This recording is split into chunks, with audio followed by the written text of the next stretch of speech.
Alright, is the title of this video a little bit of an embellishment? I actually don't think so. As someone who's been using Zenobia at NP1 over on the JP version of the game for like the last 2 years now, I have been very satisfied with her performance. Now, that was also without me having to use Black Grail, and so, it was a little bit more reliant on face card farming, but I always really did like the value I got off Zenobia. Now that I have Black Grail after the 7th anniversary, basically making it free for anybody who wants to pick it up, she definitely feels a whole lot stronger. I think she would feel even better if I actually had Oberon on my account, because she does have the ability to get some pretty nasty NP damage buffs, which Oberon's 3rd skill goes crazy when he sees that.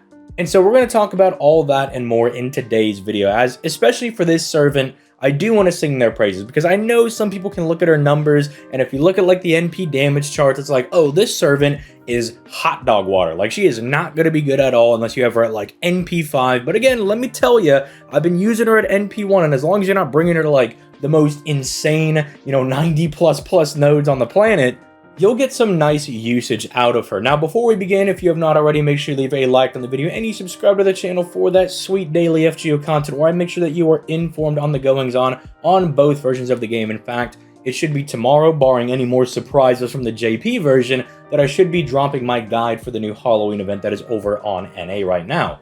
So make sure that you're staying posted for that at the very least. But let's start moving into her kit, starting off with her hits. And it's a little deceptive with this unit, because you see 0.47% NP gain, and her attack is not super impressive. Again, if you look at like damage calcs, or you look at the damage chart that we have and that I use in a lot of these videos, she doesn't actually look all that impressive.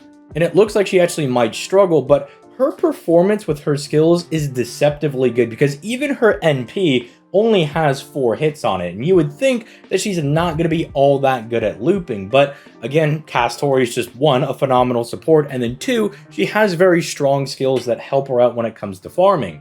Now, she does get some nice NP refund with her stars and being able to get crits on her arts card. Those do help her out a lot, so make sure you're clicking those, which shouldn't be all that hard. She has skills to help her do crits, and she's also an archer, so naturally her own star weight is going to be very high, or at least higher than some other units, right? If you're using a berserker or something who really need to have a massive star weight skill, she's going to be able to naturally absorb stars on top of her skills. And I think that is the most important part of Zenobia's kit, right? Normally there are some servants that have really insane, say, singular arts cards. Think of someone like Ereshkigal or something.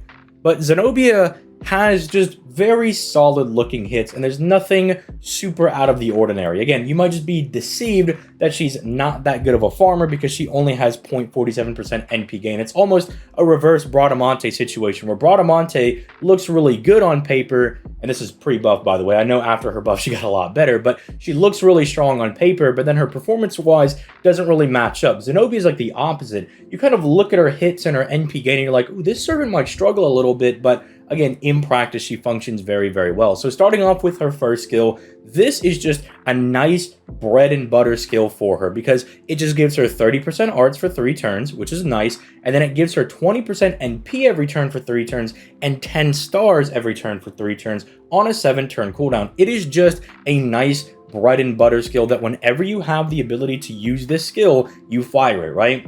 It's giving her decent damage and helping out the NP gain of her arts cards more importantly. And then if you're going to be using her as a farmer, it makes her look really good, because you'll see her loop like 80% of her NP, and then at the end of the turn, she just gets a fat glob of NP, a 5th of it back, and it does help her out a lot when it comes to farming. But another thing that I like is that if you're going to be bringing her to more difficult content, it's really nice, especially into those bosses that will like drain your NP or something.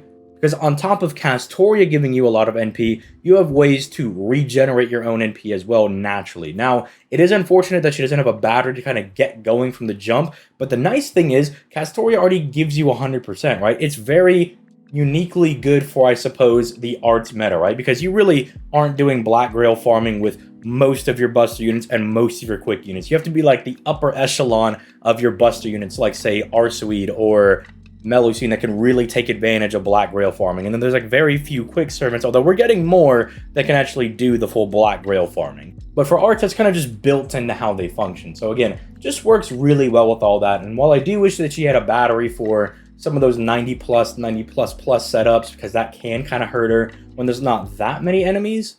If it's against something like casters, you might be able to get by. Now, moving over to her second skill, this is actually one that if you're going to be using her for farming, I implore you to not look away from, because this, especially before I had my own Black Grail on my Zenobia, was an absolute killer at getting farming done. Because what you do is when you get to the third wave, you know your NP is not going to kill without Black Grail, because you just don't do that much damage, even with a stacking mechanic that she has on her NP.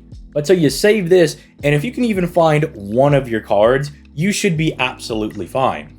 Because she will absorb all the stars, and she bombs 20 on top of the 10 she should be making bare minimum on her first skill, and she has a really neat mechanic on her NP that basically makes her crits go dummy nutty crazy, right? She will absolutely obliterate people with her crits, and it's super, super nice, because even if your NP gets them to like 100k HP remaining, she might just, especially if you're lucky and you get a Brave Chain, just obliterate them out of nowhere, especially if you were also getting, say, Castoria's NP to give her extra, nice like 30 to 50% attack buffs. But this is also just really nice in more difficult content, because on top of Castoria providing solemn defense and invincibility, sometimes, they might have Pierce Invul, and you might not have solemn defense up, and so it's nice that she can just live a hit, like just with the guts. And that can come up and be very, very nice. Now, finally, there's her third skill. This, again, just nice little benefit thing that they kind of tacked on here. This is probably the one that I would like to see get buffed, because the party attack is very nice. 20% is very, very good. She's getting a multiplicative buff with the arts buff multiplying into the party attack buff, which is very, very nice. But then she also gives the party 30% critical attack chance resistance for 3 turns, and that's just kind of a nice thing to have, but I'd like to see like a little bonus effect tacked on here, like maybe 20% NP damage for the entire party, something along those lines. Because without some little extra effect on here, it feels a little bare bones. I mean, first skill is just bread and butter good stuff, second skill is kind of like a nice closer for farming, and it's also a nice different version of survivability that arts teams like Castoria are not providing.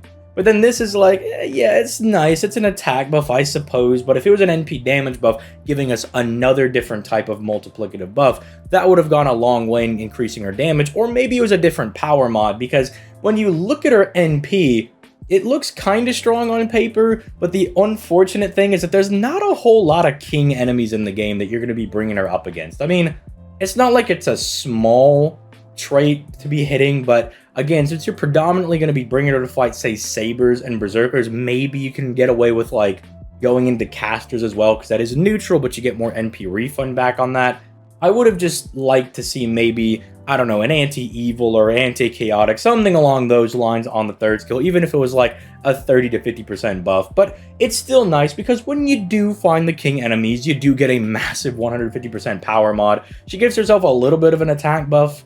So realistically, the third skill is like a 30% attack buff, which is, kind of whatever. Again, would have rather that been, say, NP damage or something along those lines. And then obviously on the overcharge, you see her stacking 50% crit damage for 3 turns. So by the time you get to the final wave, if you have any face cards, they're being backed up by 150% crit damage, which is more than hero creation, right? And we all know the insane crits you can do on stuff like that. So you can definitely close out farming nodes by using that. But even if you look at, say, the NP damage chart, yeah, she's kind of low down at the very, very bottom of all of the AoE archers. With her King special damage mod, you can see that it's pretty decent. She definitely shoots up quite a bit.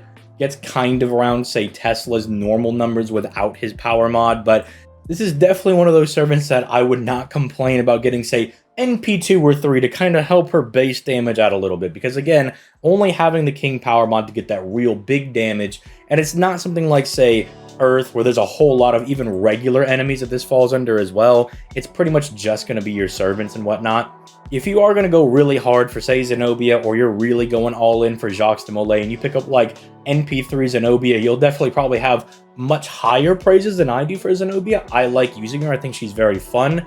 But I will not deny that if you have her at NP1 and you do not have Black Grail, you can get the job done. I speak from personal experience, but it's definitely a little more rough. Also, don't be too deceived that she's better than what I'm saying, because if you're going to bring her to the current event, you can fight, say, 4 to 6 enemies instead of the normal 3, so her performance will look a little bit better. Plus, she should have the event power mod bonus. So don't go into the event and be like, oh, she's way crazier than you're saying. Like, you're saying she's a good servant, but she's sick, nasty, goated with the sauce. You gotta remember that this event is definitely going to glaze her up a lot more because you're fighting more enemies and you have power mod bonus. But even outside of that, you know, if you bring her to like daily quests, free quest farming, stuff along those lines, or your normal level 90 nodes, not the 90 plus ones, she should perform rather well for you. And I imagine there are some 90 plus nodes you could bring her to, although I don't believe I've had to use her in any of those, because then I got Ibuki and I got like Space Ishtar and I started using them a bit more. But let me know your thoughts in the comments down below. I have nothing but praise to really say for this servant. Yeah, her numbers could be a little bit higher, but also remember, she's about 2 years old, hasn't gotten buffed yet, so we could see her get something in the future. And again, I'm looking at that third skill and hoping that maybe they throw a bone her way. But let me know all that in the comments down below, and I will catch you guys on the flippity floppity. Peace, late guys.